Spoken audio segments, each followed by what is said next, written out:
Our 4,000 people working in Ukraine day and night to keep our networks up and running, very brave men and women, and we are so far successful in keeping our network up and running. Of course, we have a couple of hundreds of towers who are out of energy, but this is less than 5% of what we have there. So our network is up and running, serving 25 million subscribers we have in Ukraine. There have been reports of internet connectivity that was disruption and Elon Musk even stepping in to provide some satellite technology. How important is it for Ukrainians to be connected at this point to combat Russian propaganda, but also to report any atrocities should they happen? Look, this is not the first time I have seen significant refugee movements and basically people, big communities moving from one place to the other. And it is really critical for people under stress. When they find shelter, the first thing they ask if they are connected to internet, because they have people who they have left behind or people who is ahead of them. And it is really critical that we continue supporting them with the necessary connectivity.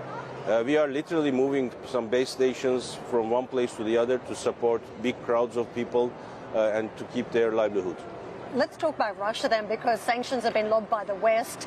What impact does that have, given this is such a huge part of your business? Look, war is a terrible thing. It should never start, and if it does, it should be stopped as soon as possible. And we also are very worried about 29,000 employees we have in Russia, and I really believe that this madness should stop as fast as possible. It's too wrong for me to speculate on these things and talk about it. Actually, when I came here about a week ago and planned for all this event, I was looking back and looking to the year 2021, the impressive achievements we have done on financials, and here we are today. We are also worried about this incredible escalation of conflict.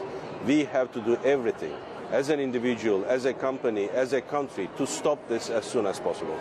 The sanctions from the West have targeted technology, but also banking. You had a loan with Sberbank, and already the ECB today has warned about whether the bank will continue, saying it could fail given the sanctions. There's been all sorts of worries this morning. Are you concerned about the financing from Sberbank? Look, 2021 was a year of important turnaround for us. We finished the year with the highest liquidity positions.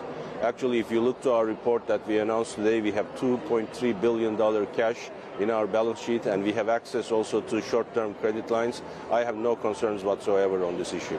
And when it comes to access to technology, we've seen the geopolitical issues with Huawei.